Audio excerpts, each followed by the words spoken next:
Well, first of all, the first evaluation images came in the middle of the night, but the team all came in and we gathered and we evaluated whether the camera was working well enough for us to proceed on with the alignment. And as we analyzed those first, photons, if you will, the team was pretty positive that the camera was working properly and the instrument was working properly. So we picked a star that was very bright and didn't have any stars near it that would contaminate the image.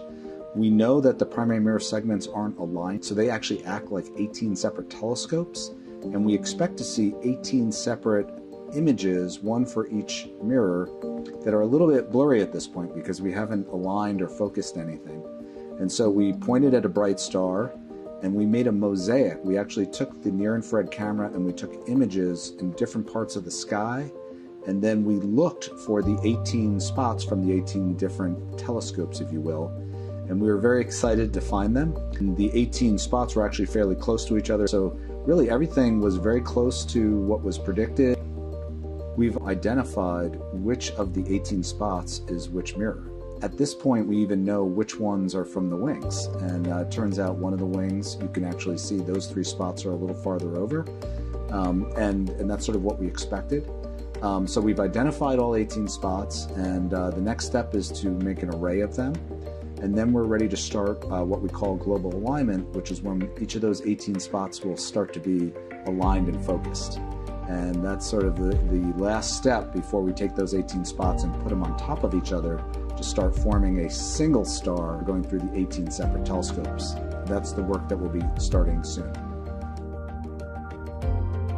We also took a selfie of the primary mirror. We took an image of the primary mirror, and that helps us understand the alignment of the telescope, especially the primary mirror, to the camera itself and the instruments. There's actually a special lens in the near-infrared camera that you can put in, and it allows you to take a picture of the primary mirror itself.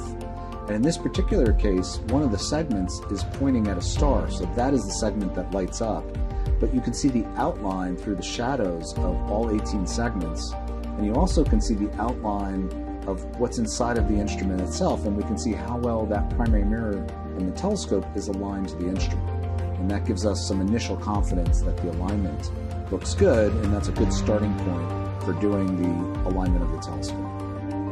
We have now gotten some data looking through focus, and we've been able to see that we don't see any surprises in the shapes of the mirrors that we're looking at. So far so good, but we do have a long way to go.